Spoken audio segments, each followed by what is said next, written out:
C S ಗೌಡ್ರು ಚಾನಲ್ಗೆ ಸ್ವಾಗತ. ಫಂಕ್ಷನ್ ಸ್ಟೈಲ್ ಹೋಮ್ ಮೇಡ್ ಕಬಾಬ್ ಹೇಗೆ ಮಾಡೋದು ಅಂತ ಹೇಳ್ಕೊಡ್ತೇನೆ. ಈ ಕಬಾಬ್ಗೆ ಬೇಕಾಗಿರುವ ಇಂಗ್ರೀಡಿಯೆಂಟ್ಸ್ಗಳನ್ನು ನೋಡೋಣ. 1 kg ಚಿಕನ್, ಕಾರ್ನ್ಫ್ಲೋರ್, ಮೈದಾ ಹಿಟ್ಟು, ನಿಂಬೆಹಣ್ಣು, 1 ಮೊಟ್ಟೆ, ಮೈದಾ ಹಿಟ್ಟು, 2 ಸ್ಪೂನ್ ಬೆಳ್ಳುಳ್ಳಿ ಶುಂಠಿ ಪೇಸ್ಟ್, ರುಬ್ಬೋದಕ್ಕೆ ಬೆಳ್ಳುಳ್ಳಿ, ಶುಂಠಿ, ಕೊತ್ತಂಬರಿ ಸೊಪ್ಪು, ಬ್ಯಾಡಗೆ ಮೆಣಸಿನ್ಕಾಯಿ, 10 ಪೀಸ್ ಬ್ಯಾಡಗೆ ಮೆಣಸಿನ್ಕಾಯಿ, ಉಪ್ಪು, ಅಚ್ಕಾರದ ಪುಡಿ, ಪೆಪ್ಪರ್ ಪೌಡರ್, ಕರಿಯೋದಕ್ಕೆ ಎಣ್ಣೆ. ಮೊದಲಿಗೆ ಇದನ್ನು ರುಬ್ಕೊಳ್ಳೋಣ. ಬ್ಯಾಡಗೆ ಮೆಣಸಿನ್ಕಾಯಿ 10 ರಿಂದ 12 ಪೀಸ್ ಬ್ಯಾಡಗೆ ಮೆಣಸಿನ್ಕಾಯಿ, ಕೊತ್ತಂಬರಿ ರುಬ್ಕೊಂಡಿದ್ದೀವಿ. ಇದು ರೆಡಿಯಾಗಿದೆ ಪೇಸ್ಟು. ಈಗ ಒಂದು ಬೌಲ್ಗೆ ಮೈದಾ ಹಿಟ್ಟು, 4 ರಿಂದ 5 ಟೇಬಲ್ ಸ್ಪೂನ್ ಮೈದಾ ಹಿಟ್ಟು, ಕಾರ್ನ್ಫ್ಲೋರ್ನು ಅಷ್ಟೇ ಹಾಕ್ಕೊಬೇಕು, 4 ಸ್ಪೂನು, 1 ಮೊಟ್ಟೆ,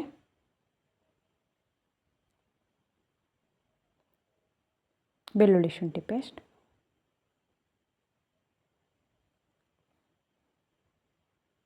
ರುಬ್ಕೊಂಡಿರೋ ಪೇಸ್ಟು.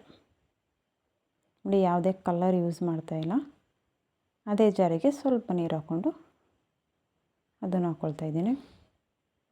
ಜಾಸ್ತಿ ನೀರೆಲ್ಲ ಹಾಕೋಕ್ಕೋಗ್ಬೇಡಿ, ಸ್ವಲ್ಪ ರುಬ್ಕೊಂಡಿರೋ ಜಾರಿಗೆ ಒಂದು ಸ್ವಲ್ಪ ಹಾಕಿ ತಿರುಗಿಸಿ ಹಾಕೊಳ್ಳೋಣ. ಚಿಕನಲ್ಲಿ ನೀರು ಬಿಡೋದ್ರಿಂದ ನೀರೆಲ್ಲ ಹಾಕೋಕ್ಕೆ ಹೋಗ್ಬಾರ್ದು. ಯಾವುದೇ ಫುಡ್ ಕಲರ್ ಯೂಸ್ ಮಾಡ್ತಾಯಿಲ್ಲ, ನ್ಯಾಚುರಲ್ಲು. ಅಚ್ಕಾರದ ಪುಡಿ, ಖಾರಕ್ಕೆ ಎಷ್ಟು ಬೇಕು ಅಷ್ಟು ಹಾಕ್ಕೊಬೇಕು. ಪೆಪ್ಪರ್ ಪೌಡರ್, ಒಂದು ಅರ್ಧ ನಿಂಬೆಹಣ್ಣು,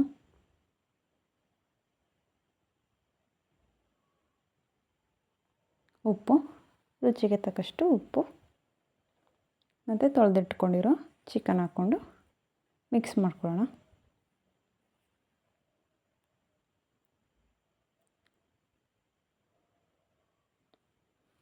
ನೀಟಾಗಿ ಮಿಕ್ಸ್ ಮಾಡ್ಕೊಳ್ಬೇಕು. ಪೌಡರು, ಮೊಟ್ಟೆ ರುಬ್ಕೊಂಡಿರೋದೆಲ್ಲ ಚಿಕನ್ಗೆಲ್ಲ ಹೊಂದ್ಕೊಳ್ಬೇಕು. ಕಲರೆಲ್ಲ ಚೆನ್ನಾಗಿ ಬಂದಿದೆ. ಬೀಗ್ರೂಟ್ ಸ್ಟೈಲ್ ಇದು. ಯಾವುದೇ ಫುಡ್ ಕಲರ್ ಆಗಲಿ, ಪೌಡರ್, ರೆಡಿಮೇಡ್ ಪೌಡರ್ ಯಾವುದೂ ಹಾಕಿಲ್ಲ, ಹೋಮ್ ಮೇಡ್. ನಾನು 1 kg ಕಬಾಬ್ ತೊಗೊಂಡು ಮಿಕ್ಸ್ ಮಾಡ್ಕೊಳ್ತಾ ಇದ್ದೀನಿ. 1 kg ಕಬಾಬ್ ಮಾಡ್ಕೊಳ್ತಾ ಇದ್ದೀನಿ. ನೀವು ಜಾಸ್ತಿ ಮಾಡಿಕೊಂಡ್ರೆ ನೀವೇ ಎಷ್ಟು kg ತೊಗೋತೀರ ಅದ್ರ ಮೇಲೆ ಇಂಗ್ರೀಡಿಯೆಂಟ್ಸ್ಗಳನ್ನು ಜಾಸ್ತಿ ಹಾಕ್ಕೊಳ್ಳಿ. ಒಂದು ½1 hour ನೆನೆಯಕ್ಕೆ ಬಿಡೋಣ. ½1 hour ನೆಂದಿದೆ.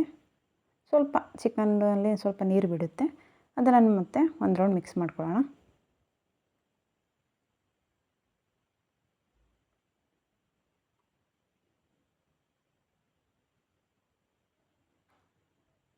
ಮಿಕ್ಸ್ ಆಗಿದೆ.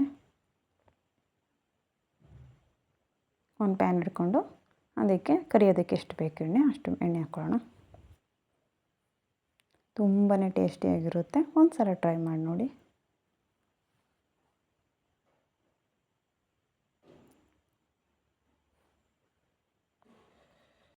ಎಣ್ಣೆ ಬಿಸಿ ಆಗಬೇಕು. ಸ್ವಲ್ಪ ಎಣ್ಣೆ ಬಿಸಿ ಆಗಬೇಕು, ಸಡನ್ನಾಗಿ ಹಾಕೋಕ್ಕೆಲ್ಲ ಹೋಗಬೇಡಿ. ಎಣ್ಣೆ ಬಿಸಿಯಾಗಿದೆ. ಈಗ ಈ ಥರ ಚಿಕನ್ ಹಾಕಿದ ತಕ್ಷಣ ಬಬಲ್ಸ್ ಬರಬೇಕು. ಎಣ್ಣೆ ಕಾದಿಲ್ಲ ಅಂದರೆ ತಳ ಹಿಡ್ಕೊಳ್ಳುತ್ತೆ ಅದು.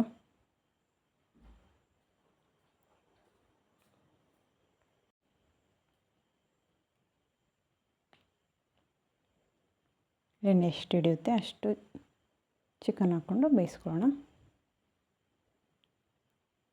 ಈ ಥರ ಬಬಲ್ಸ್ ಸ್ವಲ್ಪ ಕಮ್ಮಿ ಆದಮೇಲೆ ಅದನ್ನು ತಿರುಗಿಸ್ಕೊಳ್ಬೇಕು.